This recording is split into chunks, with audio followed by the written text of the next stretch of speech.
আসসালামু আলাইকুম ভিউয়ার্স, আমি এসএম তামান্না। আপনারা কেমন আছেন সবাই? আশা করি ভালো আছেন। আলহামদুলিল্লাহ, আমিও ভালো আছি।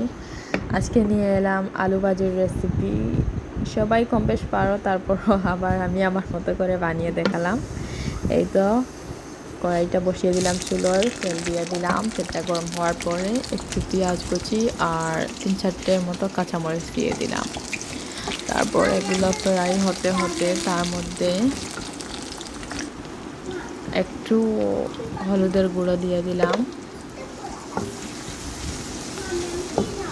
তারপর এগুলোকে ভালো করে মিক্স করলাম। দেন দিয়ে দিলাম একটু লবণ, পরিমাণ মতো যে যেরকম খেতে পারেন আর কি। তারপর এগুলো ভালো করে ফ্রাই করলাম।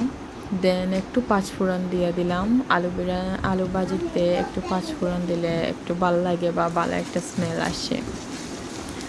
জানি না খেয়ে দেখি না, বাট আমি দেই।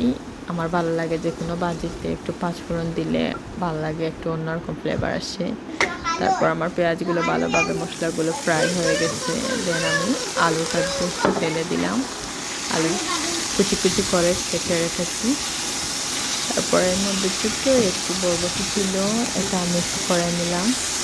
আলুর মধ্যে দিয়ে দিয়েছি আর কি, একটু বেশি না। দেন এগুলো ভালো করে নাড়িয়ে দিলাম। তারপর ঢাকনা দিয়ে রেখে দিলাম কয়েক মিনিট দমে রাখার জন্য, যাতে সিদ্ধ হয়। সেই ফাঁকে এই যে গরমের মধ্যে আমি একটু ঠান্ডা খাচ্ছি। দেন আবার নাড়িয়ে দিলাম ভালো করে। তারপর আবার ডেকে দিলাম। এই তো এই তো আমার আলু বিরিয়ানিটা রেডি হয়ে গেছে।